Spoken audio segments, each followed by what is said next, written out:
everybody. I see that some people are still connecting to audio, and we're expecting a few more people to be joining us. So I'm just pausing so that everyone can connect and things like that. But if you don't know who I am, hello everyone. My name is Charlotte Mukan. I'm the director of the Pelham Art Center.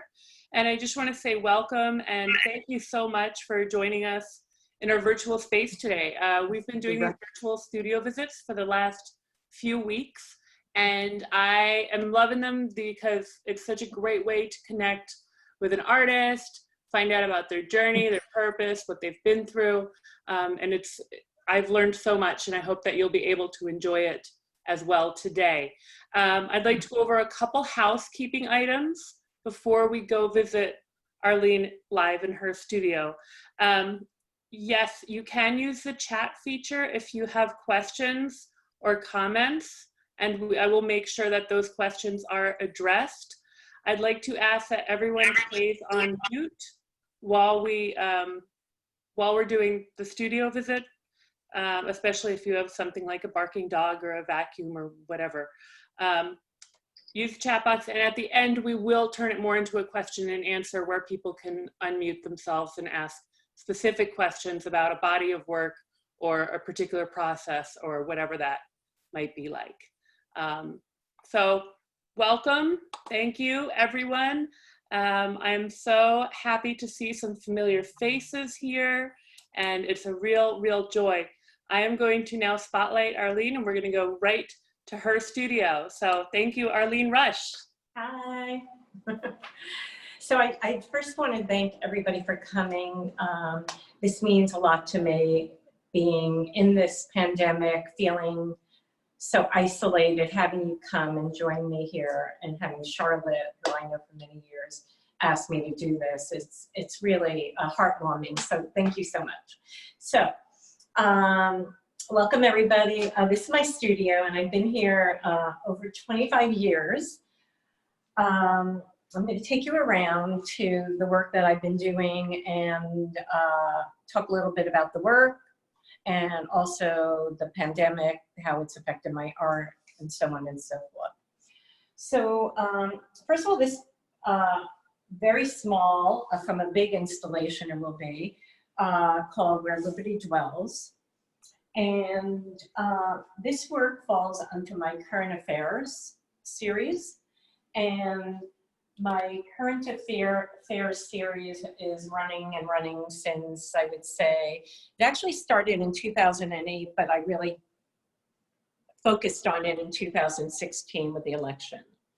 So this is Where Liberty Dwells, and we did this installation with the cradle boards on the wall for spring break and of the show In Excess, which was not, was waitlisted, but it did not happen. So we were doing this setup of an installation that I would say would be around 9 feet by 12 feet.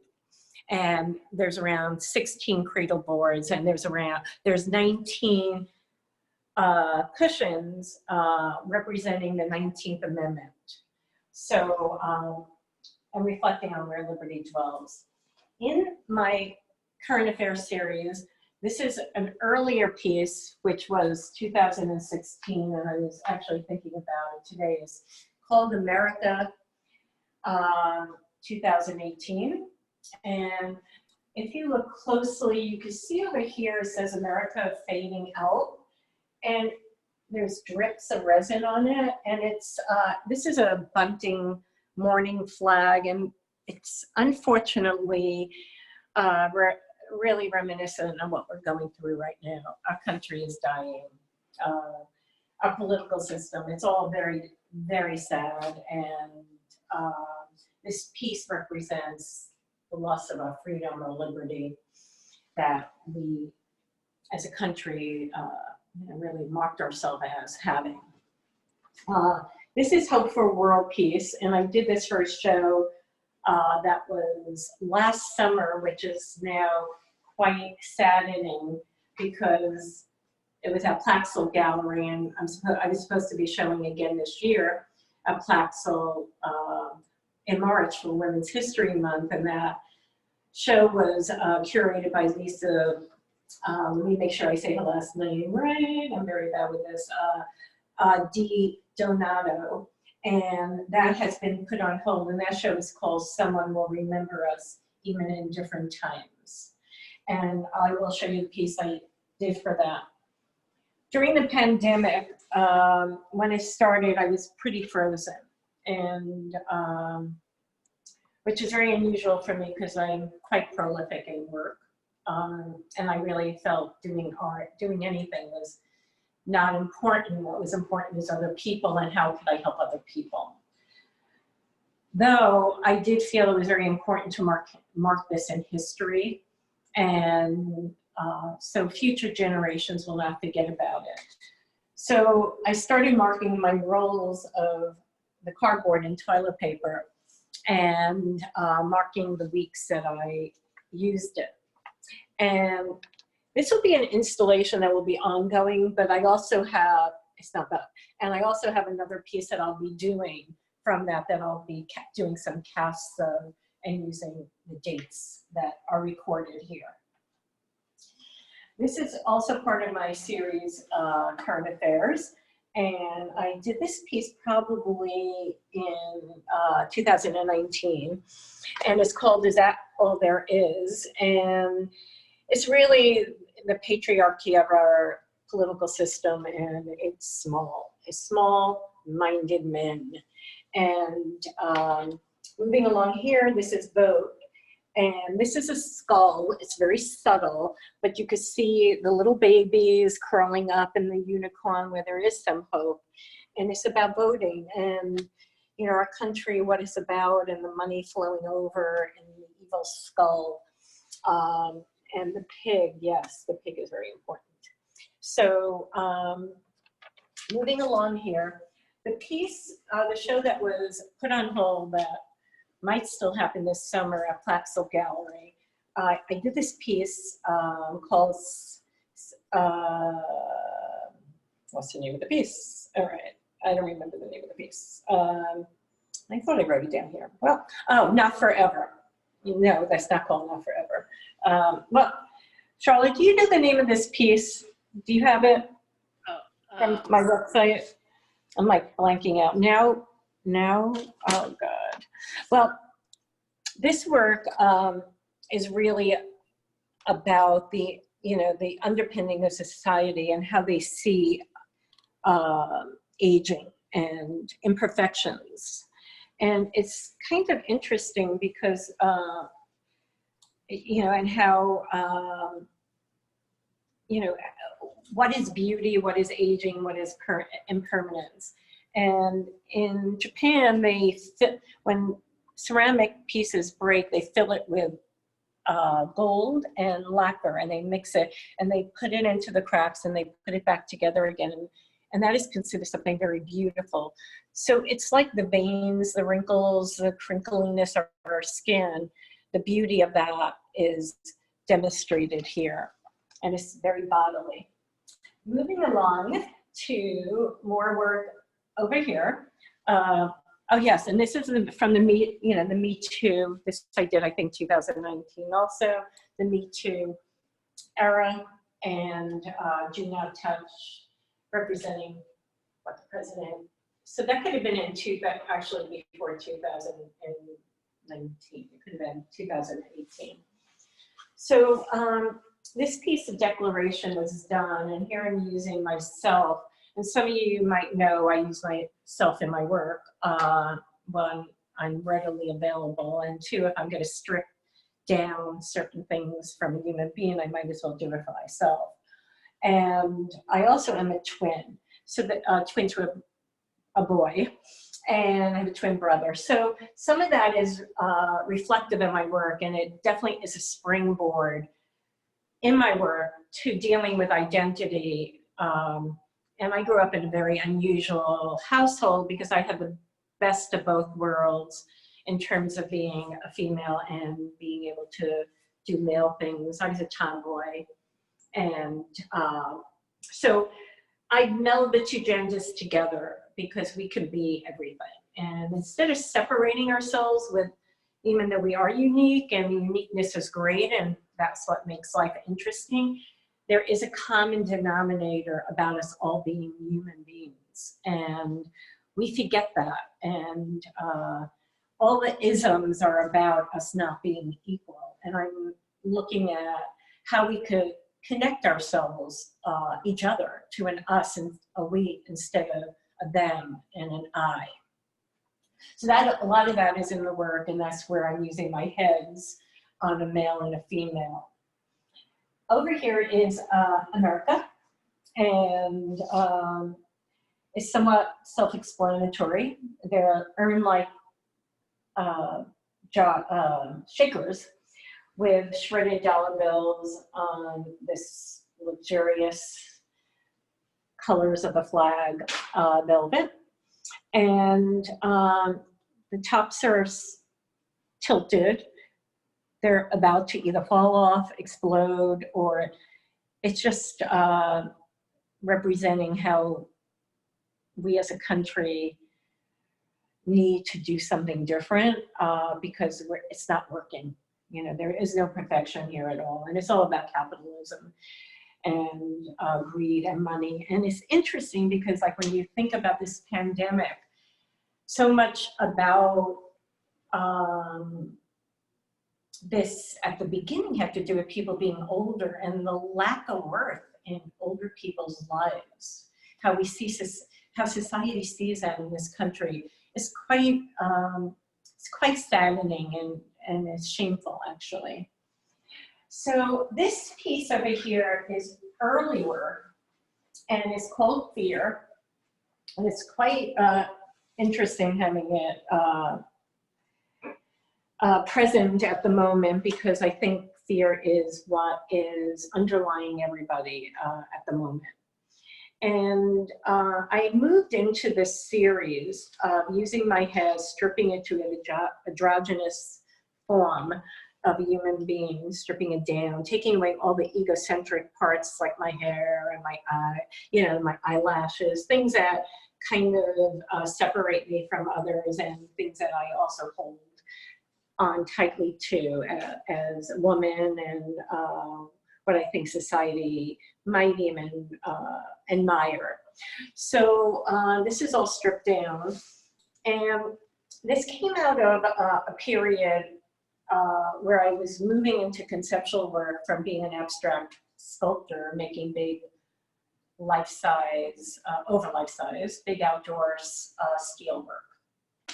And which was very unusual because I started doing that in 1986. And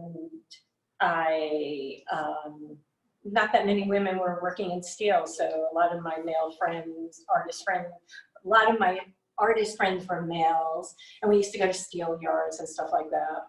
And but then I eventually met some women artists that were also doing it. But that work wasn't expressing what I really wanted to talk about, and I wanted to talk about concepts, and my work moved into a conceptual form, and that's where it's been and is, and probably will be until I die, but you never know. Arlene, Arlene, I'm sorry, before you move on to the next piece, I'm not sure if people are able to read the words on the back of that head. Can you? Oh, so it says fear, and across it says fear is down, and across it says false evidence. Maybe if you could back up a little, it might be clearer, I don't know. False evidence appearing real. Thank you. You're welcome, sorry about that. So let's see, I could move you into, I've also done, we'll go over here, some performance pieces and interactive pieces. And this was, I did actually for a show at Rush Gallery, along with my first political piece that Derek Adams did the performance for within the gallery for me. But this piece was called Hershey. He did a piece called Rush for President. And we had transsexuals serving these chocolate vaginas within a gallery setting. And it was for a show, the show was called Everybody In. I was bringing everybody together. These vaginal forms are very yin-yang like, with the little red, whatever you might call a stamen coming out. And it was probably one of the funnest shows I've ever was in, because of people. It was all, so much interaction was in that show. So it was really great. A year and a half ago, I did Hershey, He, She, and for a show in the Netherlands. And we also have the chocolates made there. And we had a video going of the show that was performed at Rush Gallery. And we served the penis heads and the vagina-like shapes at the gallery, at the institution. And it was, you know, the Netherlands is a little more open than we are sexually, so it wasn't, so they just had fun with it. They loved it. And the chocolatier was incredible there. He made them beautifully.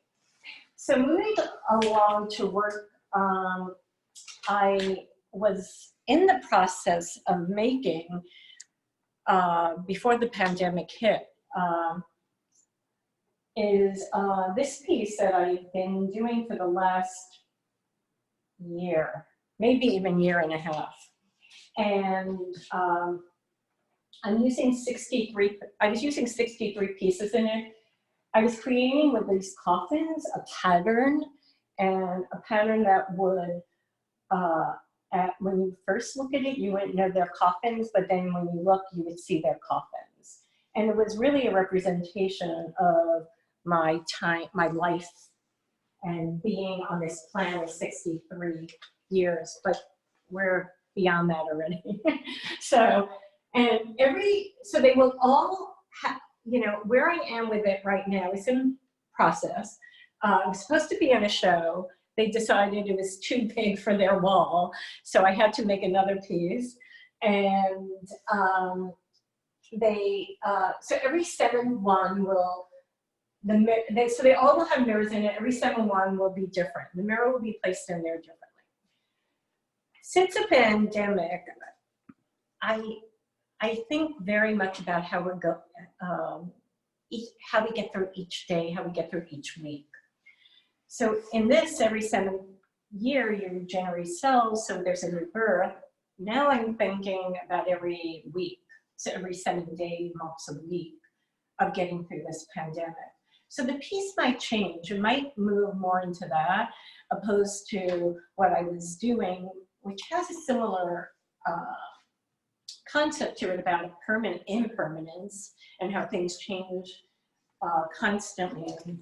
You know, we are in a time that we notice uncertainty more than ever.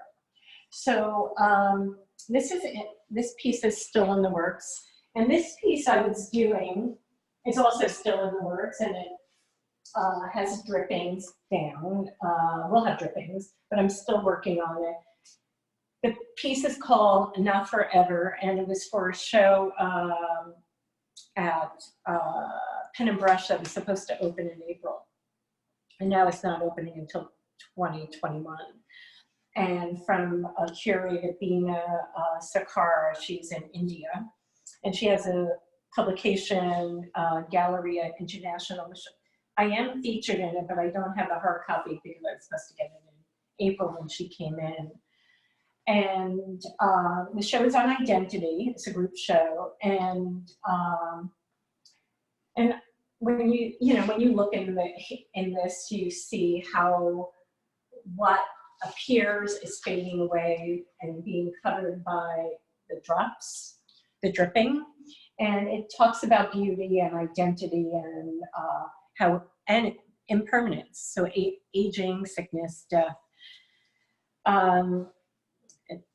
It's interesting how it's so much a part of what we're living through right now, you know, in a very noticeable way, but being a Buddhist practitioner, it's something that it's always practiced with us. And so it's not something we avoid like in American culture. Now going to this series over here. This is a series called Evidence of Being. And this all started, I think, in 2015 when I started archiving my career. I had a friend who passed away from brain cancer, an artist friend, and everything was in order. And everything was not in order for me. And it prompted me to really archive everything and get everything ready. So when I do die, when that time comes, whoever's handling my work will have access to everything in a much more organized way. And as I was doing that, I came across rejection letters. And over here, this piece is called Rebirth. And these are shredded rejection letters that are mixed in with gold leaf. Well, it starts with the rejection letters, then they're mixed, and then there's the gold leaf alone. And that's, it's a very optimistic piece on rejection.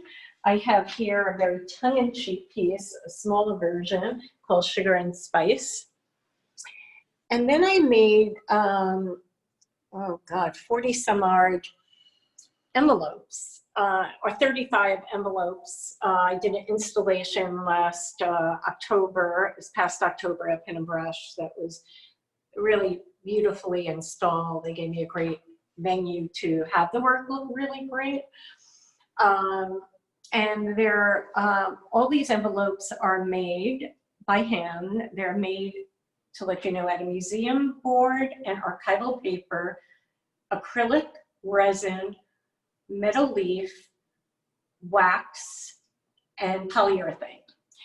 Some have epoxy and some might have some fiberglass, but you would see them on my website. And they're all named after a gallery that, or institution that rejected me in my time, in my past. So let's see. So basically, one of the things that Charlotte might want to go into now, I have been in Chelsea since 1986. So I'm really a pioneer. I was here with the drug dealers, the prostitutes, and factory workers. There were very few artists here, really. They were scattered about. It wasn't like a community like in Tribeca, because when I was looking then, Tribeca was a real community of artists and people knew each other. So in 86 to 92, I actually was across the street from where I am now in a studio there. And then I moved to the meatpacking district, which was actually on the Chelsea side. I was in the Apple store on the second floor, and I was there for 2.5 years. And then I moved back here a little over 25 years ago.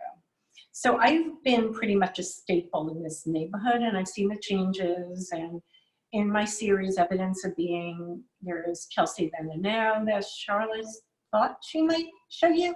But, and there's also pictures of me that she had.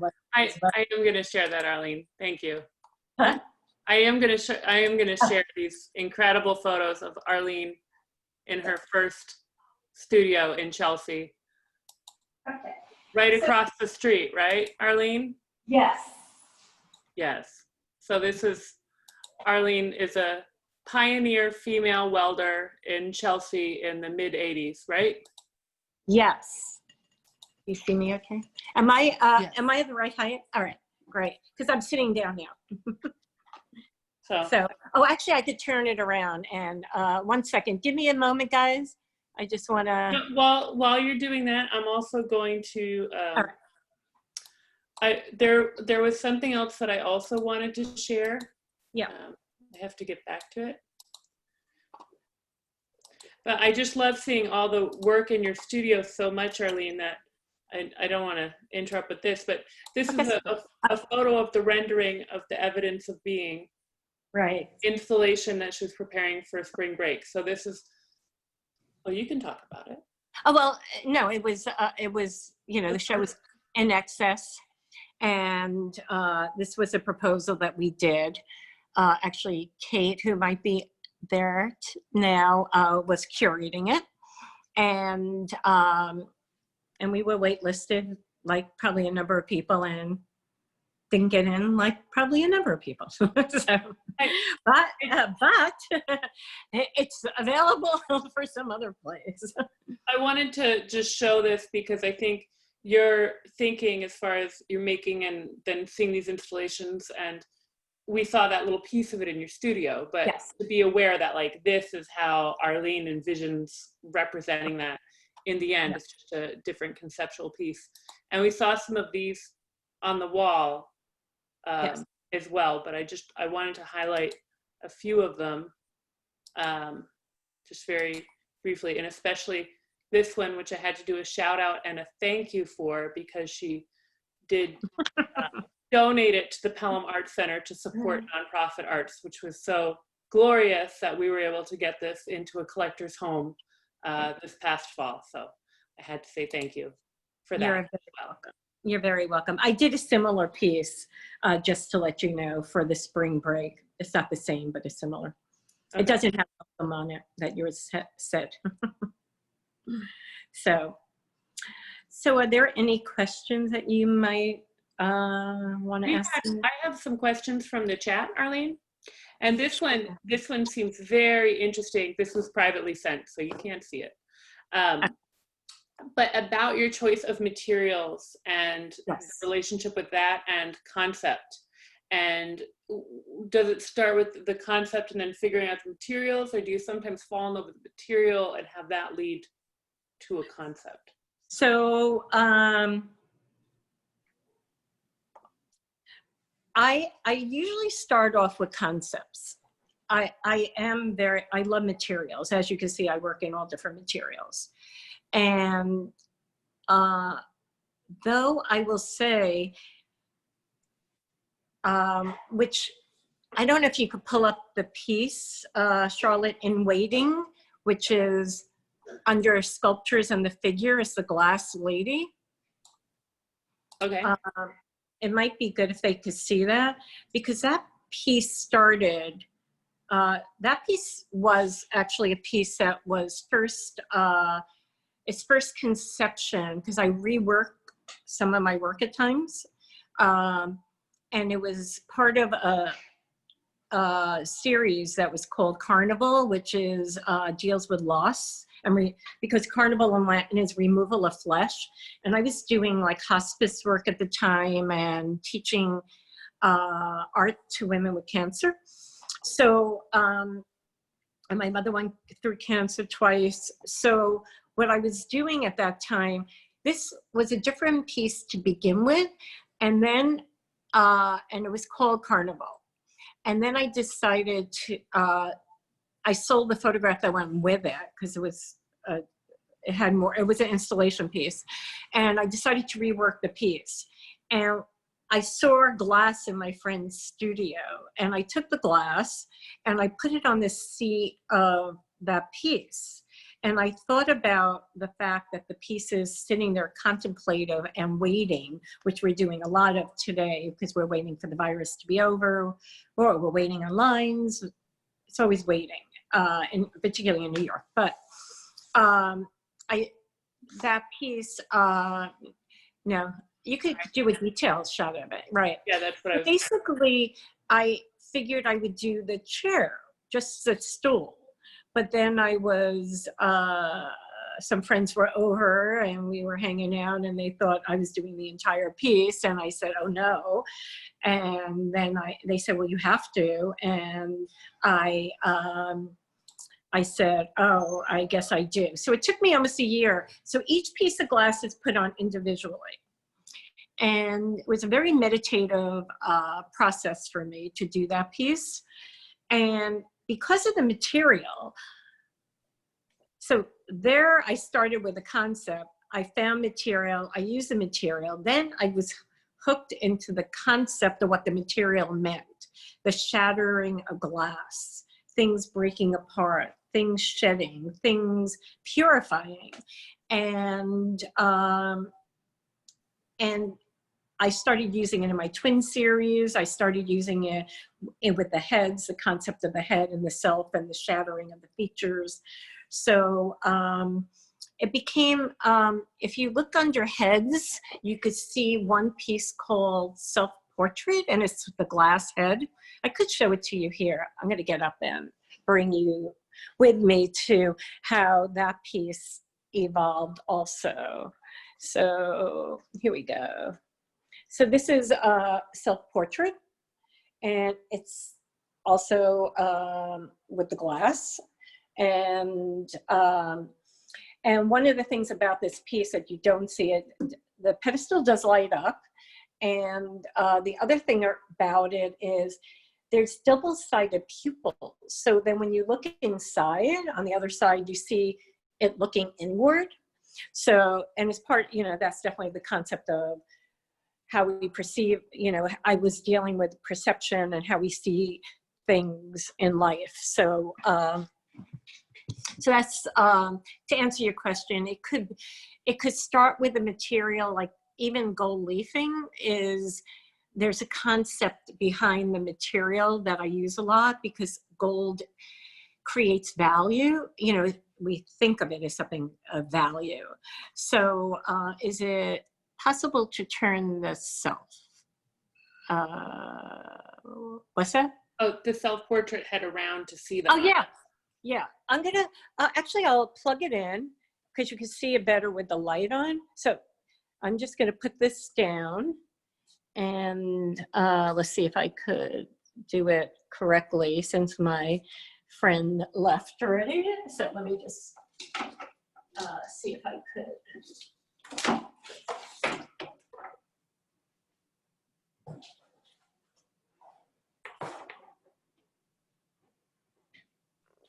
Does it go on? Yeah.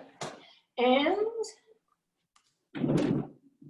so we made the pedestal for this, and I'll show you if now it's going to be hard. Could you? All right, great.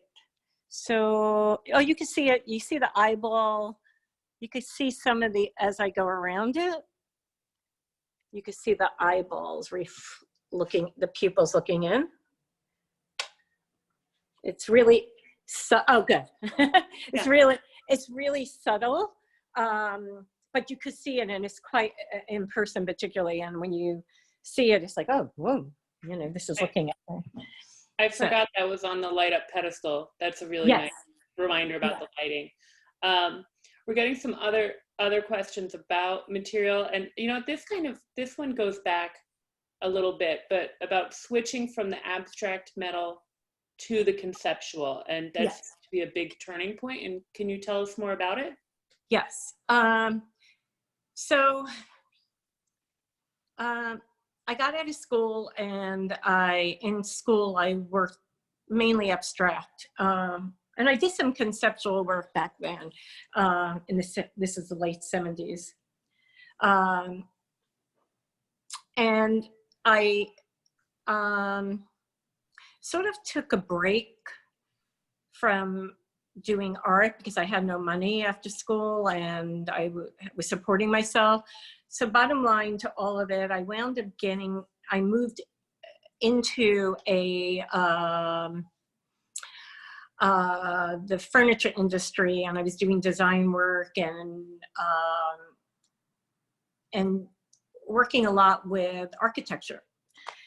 And when I started doing my work again, which was a few years after I went into that, I was commissioned to do abstract paintings from my client, and I was also painting again, which you don't see my paintings. But I then, when I left to do my work full time, I didn't know what I was going to do, and I took a mixed media class. And it wasn't really a class, it was at the Sculpture Center, and a place to work so I could see what kind of studio I wanted to set up, because I was working in wood before. And when I worked in wood, I worked organically and structurally. There were hard edges and curves. It was very mixed.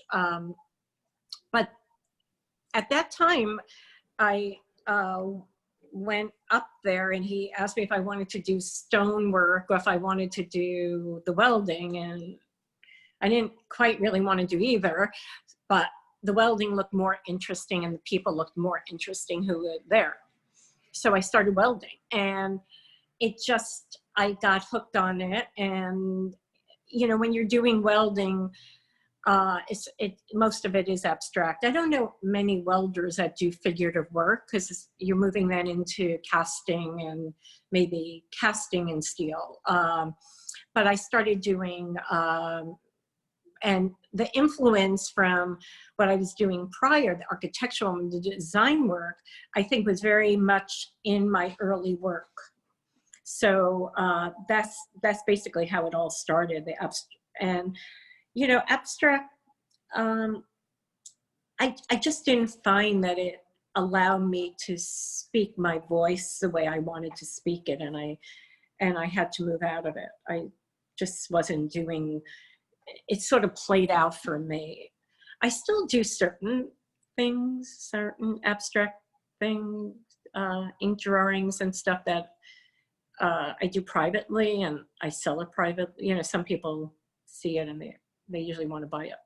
But it's easier for me to sell, but it's not what I really want to be doing. So. That's very interesting. I'm glad you said that out loud. Yeah, I know. Even with materials, think about it too, Arlene, like going from that and all of your heads and the glasswork and the figuratives and the resin, like the range of materials and mold making and these elements is really pretty extraordinary when you start to add up all the technical aspects. Yes, and so that was like quite interesting because I hadn't done figurative work for a really long time. It was not a big thing of mine, even in college. I don't think I did any figurative work except for some painting. And it was more, no, I didn't do figurative work at all. So I did it in high school.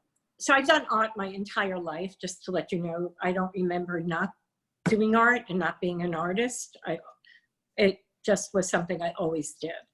And I did sculpture since I could remember also, Play-Doh, Erectosets.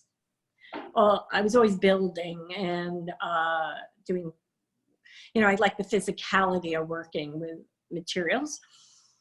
So when I had this vision of these heads, I went to get my head cast. And that was an experience that was pretty terrifying. And I thought I was pretty cool because I meditate and I'm relaxed. My heart was pounding, like it felt like it was going to go through my head when they were covering me with all this guck, because you can't do it yourself. They used alginate. So they take the head apart and they give me this head to finish. And the head had cracked ear, and it was like squished in on the side. I thought I was going to get something a lot more usable. And I had to do the finishing work. And I was like, I hadn't done figurative work in ages. So I was quite scared, actually. I was like, how am I going to do this? So I took pictures of myself. I had a mirror and I took pictures of bald men. So I had the backs of heads, and I sculpted the head, and then I sculpted the eyes for another mold. But when I brought it back to them, they were like really shocked because I asked them so many questions and they thought I didn't know what I was doing. And I really felt I didn't know what I was doing, but they liked what I did so much they offered me a job to work there. But I had no clue, you know, it's like, you know, moving from the abstract to the figurative, it wasn't a smooth, it wasn't a smooth journey for me. But if you want to do something and express yourself a certain way, you just take the step. I mean, even in the performance piece I did at Art in Odd Places, where I used audio and it was interactive. And people who don't know it, I did this piece in October, Art in Odd Places. I was on 14th Street and 7th Avenue, and I decorated a phone booth with rejection letters, and I had audio going on, resounding all the rejections, typical rejections that I got. And then people came and brought rejection letters, and we pinned them in, and I gave out wristbands that said evidence of being. And we recorded other people's stories about rejection, and it made people feel very, the show was invisible, and it made people feel very visible. And that was the point of it, because when we do go through rejection, we feel like we don't matter, we don't exist, we're not important enough, the work's not important enough, maybe I should pack it in now. And so I had to do audio, and that was also an interesting aspect, and figure out technically how to do it in the streets of New York, where I had to put it up and take it down each day because I couldn't leave it out there. So, it's all of that is a challenge. I will say, after a 30 some odd, I don't know, 20 some, 40 some odd career, whatever it is by now, I kind of, I kind of rather someone else do some of it for me. It's like, I have to learn this now, I have to learn that. How do I put this together? How do I install that? But it does, I do think it keeps my mind fresh and active. That's wonderful. We got this is a great question about the baldness with the heads, and Yes. the appearance of genderless, but I know gender has a lot to do in your work. And Yes. So can you speak about that? Yeah.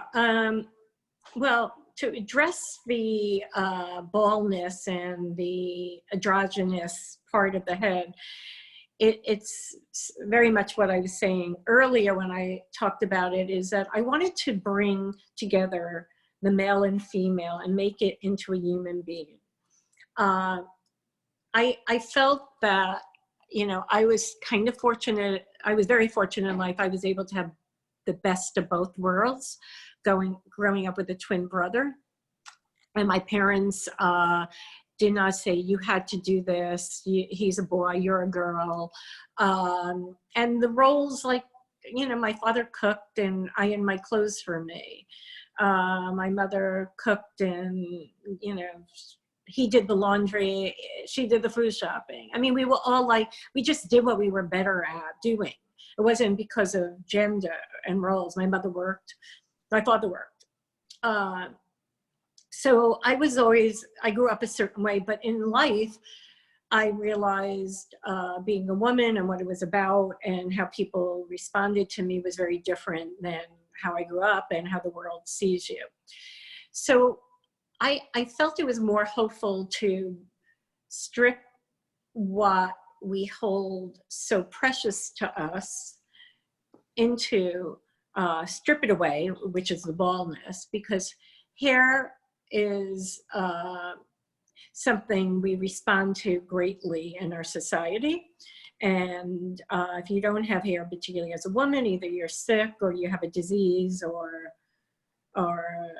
you might, or maybe you're gay, or, whatever they might, put you in certain categories. And I just wanted to take it all away and strip it down to a human being and to unite us. And that's what I did with the heads.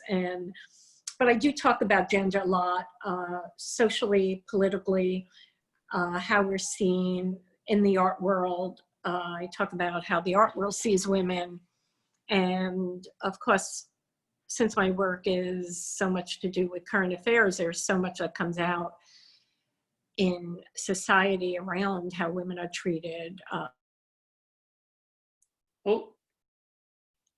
I think you can still hear us. We lost your video for a minute. You might have had a phone call come in.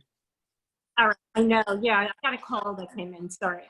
So, so maybe, did I answer the question to the person's satisfaction, or did they have more to ask me about it? I think you answered it wonderfully myself. You know what, we have about 15 minutes or so left of this. I just put myself on gallery view for a minute to see who's here. And if there's some people that would like to wave, and you kind of wave at me or unmute yourself. Oh my gosh, there are a lot. Okay, I see a lot of people. Let's go. Camille Camille, Yes. Susan, Janie. Yay, Camille. Are you asking a question, Camille?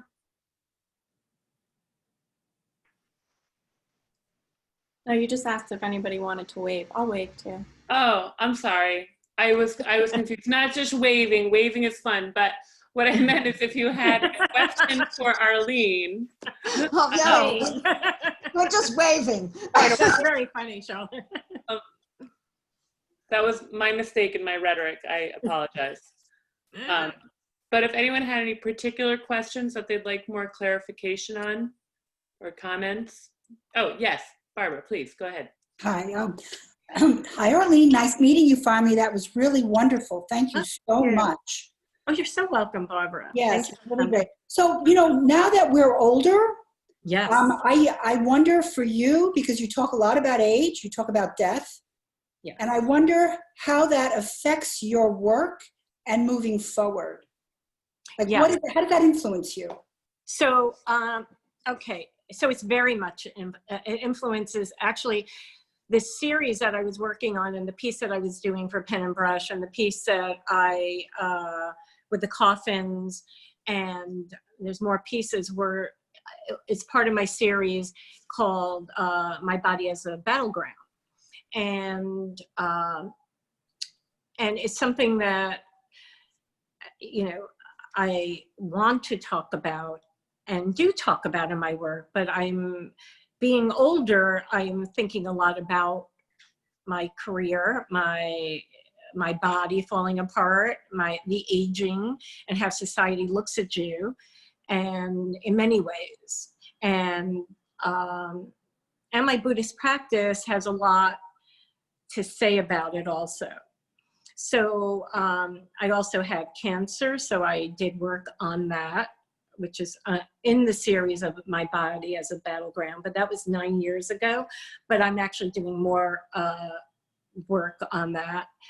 I've had many surgeries, so I'm doing things on my scars, pieces on my scars. So it's very influential in my work, but it's something I want to talk about in a way that in a positive note, not in a negative, so I'm getting older and I have these wrinkles and I don't look as good. No, I have these wrinkles and I have, scars that make me who I am, and that's a good thing. It's like a good bottle of red wine, not a bad bottle, not that ages with time. So I want to talk about it that way. I also want to talk about it in terms of we avoid it in our culture, and we try do everything possible not to age, not to show people we're sick, not to get sick, and so I want to bring that to the forefront and have a dialogue about it and have a recognition that this happens. We're all in this together. We're here and we're all, we come into this life, and the minute we come in, we're aging and we're dying, and cells die every 7 years and rejuvenate, so it's a process, and it's something that I am dealing with, accepting on myself. So it's something that I am, it's part of my mind quite a bit, my thinking and looking. And Thank you, Arlene. Yeah, I think it is so interesting, and what you mentioned about your friend who passed away that made you want to archive all of your art, that's really important too. And when I think about your portrait heads and like the transitional element of those, even like there were some that had the steel element and then had the head element and had these specific installations. Well, that was actually just thinking about the heads and the steel going together. right. The coffins and like the death of America and this bigger political thing that you're also speaking about, Yes. while thinking about like, I don't know anyone who's been through more medically or physically, like surgery wise, than you. And to see like still doing it, like, so like, I'm an artist, I'm doing this is my material, I don't care, this is my message, I'm not giving up and I'm doing it. Like, that's so beautiful to me. And that like story of like perseverance Yes. especially as a female artist. And then staying true to your message, I think it's really awesome. Thank you, Charlotte. And Charlotte, you walked me to a restaurant when I barely could walk after an art fair, and I'll never forget that. Yeah, I have gone through a lot of surgeries, but I'm still here. Wow. So thank you. Does anyone else, and at this point, like if you want to unmute yourself and ask a question or add a comment. Yes, Janie, make sure you unmute yourself or I'll unmute you. Yeah. Yeah, there you go. Hi, Arlene, can you address the fact that your objects are so beautiful, but they're addressing very difficult topics Yes. that are in contrast to that? Yes. So thank you for, your work is very beautiful. So it's interesting is coming from you because your work is so beautiful. So so you would pick up on that. And yes, I have an aesthetic and I haven't lost that. You know, I care about the work, how it's executed tremendously. I have an assistant that works with me. I'm always telling him, no, that's not good enough. You know, aesthetic matters to me. Craftsmanship matters to me. It's very important in my work. And I, just because I'm talking about something that might be heavy or dark, it still could be beautiful on a visual level. And I don't take that. You know, I don't separate the two. It could happen simultaneously. It's also, you know, probably on a philosophical level, nothing is inherently one way anyhow. So in life, and it's like you like chocolate, I like vanilla. Nobody says chocolate's bad, or nobody says vanilla's bad. So, you know, I think it might even come from that. But you know, maybe it's also where I came from in school. I mean, aesthetics were part of what I learned and thought about. So, and I am extremely visual person. I think most artists are, but some more maybe than others. You know, I see detail, all detail. It's like a hindrance at times. Time to stop, maybe. Sally, I see you have a question. Please go ahead. Yeah, Hi, Sally. your work's clearly, it's very feminist, but Yeah. it's more than that. And I just wondered sometimes, sorry. I love it. You know, it seems to go from the specific to more general, but I'm sorry, I'm formulating this as I'm talking. Okay. I wonder what some of your inspirations are. If some are positive, it's like, you know, you're inspired by good things that have happened and also by bad things, rejections, things like that. I wonder how that balances out for you and how it plays out in the larger scheme of things. In terms of my work or in terms of just me? Both. So I think how it plays out in my work is maybe even what Janie said, you know, the work has aesthetic to it. I do see silver linings in things, which I'm very lucky I do, because I've been through a lot. And if I didn't, I probably would not be sitting here. So I have this ability to see not only one side to things. You know, it's just and I feel extremely fortunate that I can.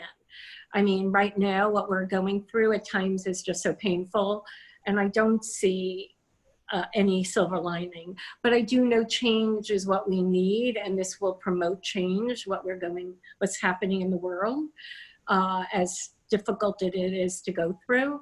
You know, we're not human beings that are here to be isolated, you know, to isolate. That's not how we survive. And that alone besides the whole gamut of what this pandemic is creating, is a difficult thing for me and many people to be going through. Yet at the beginning, I saw it more hopeful. Now that I'm living it, it's more challenging, but it does have movement in a positive way to, also I could get into, well, I have glimmer of peace. Well, I'm really fortunate. Yes, I have my studio 2.5 blocks away, even, like how lucky can one be, as an artist, even though I don't feel like working.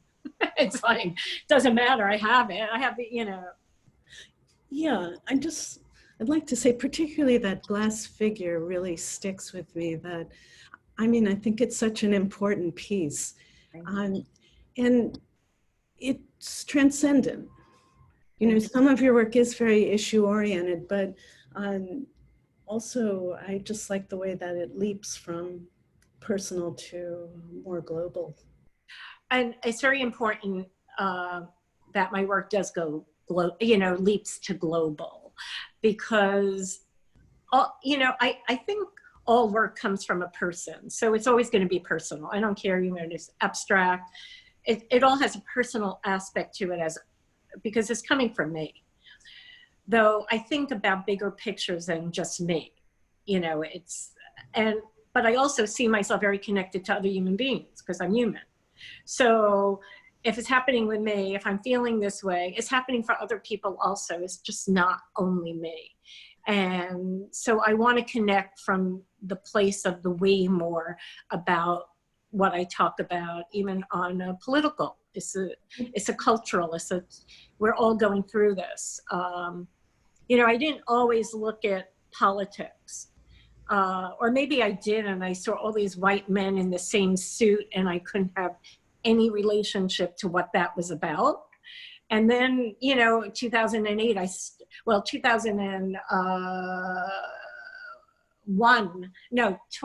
2000, when the Bush-Gore election, that's when I started really getting more involved with politics and thinking politically. In 2008, I did my first piece, and then all we needed was this Trump's election for a lot of material.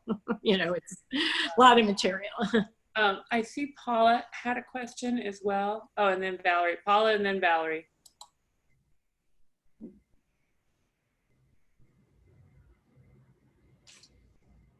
Okay, it's unmuted. Hi. Hi, Arlene. Hi. It's been a while. I want to just thank you and applaud you on your voice. You have shared so many pieces of your life publicly that have been an inspiration to us ladies. I've almost died a couple times. Lots of surgeries, lots of oopsies, as my son says, lots of oopsies. And your energy and your positiveness and finding the light in the darkness is an incredible inspiration. Thank you. That's what I wanted to say. Well, Paula, thank you. I see Now others I'll who cry. So everybody want to see me cry? No. Okay. But Valerie, Okay. I see you have a question. Go ahead. Hi. Hi. Oh, wait, is that me? Am I on? Here you are. Hey, honey. Hi. Hi, honey. I just want to say what a wonderful talk you just gave. But the thing that really stuck to me was how many different things you try and how you excel at so many of them. I'm going to cry for you too. It's so important to support each other, but also as a person who loves detail too. And yes, you do. Even when I'm painting something that's not traditionally beautiful, that your work speaks to me, and I'm really impressed with the high craftsmanship, because that's also important to me. You don't just have something to say. You want to make sure you say it and it's beautiful and it's eye-catching, like those gold leaf envelopes with rejection. Every time I've seen your work, I've been lucky enough to be in your studio, and I've seen it at some art fairs and stuff. I'm always impressed by the high level of craftsmanship, not just something to say, but you're going to say it and it's going to be done really well. Anyway, congratulations. It was good to hear more about your practice. Thank you so much. Oh, don't cry. Thank you for coming. I'll just cry a little bit. I needed a good cry. Who would have known this would have created it? Bravo, bravo. Who said it was emotional? I know. Who came up with that? And I just want to say, it's interesting. I think about craftsmanship. Camila Skell is in, shares part of a studio with me here. And her work also has like such craftsmanship that, and we went to school together. So it's kind of interesting. I think about that, her. I didn't know you two went to school together. Yes. We go back to college. Yes. I can't believe I'm just learning that right now. I Yes. have no idea. Wow. Mm-hmm. You think you know someone. I have to share. I have to share one of my Arlene Rush pieces over here. When she started doing the envelopes, I was like, oh my God, Arlene, the envelopes are amazing. What is this material on here? The leafing, I kind of I really loved it as well.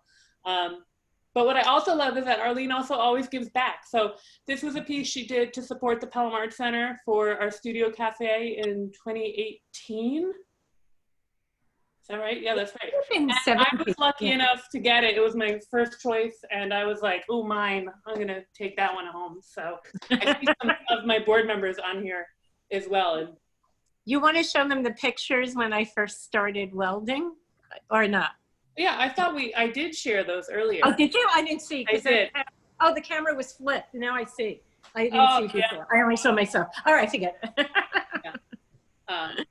This Thank you, is really, Barbara. really so beautiful. I don't want to go too over because we've been on this. So I'm going to take a last call for questions or comments. I just want to say thank you. Hi, this is Shanae. Honey. Practice. Oh my gosh, this was amazing. Honey, thank you. Absolutely amazing. I'm happy that I made it on. I am too. This is great. Thank you for coming. Wonderful to hear your voice. Thank you. How you doing, Charlotte? I'm doing it right. Yeah. Yes, this is wonderful. So thank you. And please continue to do what you are doing. It is wanted and needed. Oh, thank you so much. Thank you. You're welcome. I see another. Kate, did you want to add something? Oh no, I just want to say thank you. Hi, honey. Arlene, what you did is so important, and I think for us as artists, also Charlotte connecting us and letting us see the work that's happening, while we're so isolated. It really is motivating, and it's really it's so important. Arlene has always been someone who's she does such important work, and I think that's I feel like crying too. I think that it speaks, tremendously to what's going on in the world and keeps track of very important things. So I'm grateful for you and your work, Arlene. Thank you. And I'm grateful for you and your support too. And your friends. It's very cool to see so many artists on here as well. And it's very cool in general. Yeah. Arlene, I think we're going to be out of time. So do you have any closing statements? Yeah, I just really want to say to everybody, first I want to thank you for coming. And I really I wish you all the best during these times, to be safe, to be kind, to get through this where, I know how difficult it is. And I just hope that, we all could get through this the best way we possibly can. And anybody could reach out to me for any encouragement. I'd love to do that if I can. And Charlotte, thank you so much, always for your support. We have a long friendship, and thank you. Thank you, Arlene. This was just really, really beautiful. As I said at the beginning of this studio visit, I've just been enjoying these so much, and I'm so grateful, well, obviously for artists and for artists that want to share their story and their journey. And this has been such a great series that we've been doing.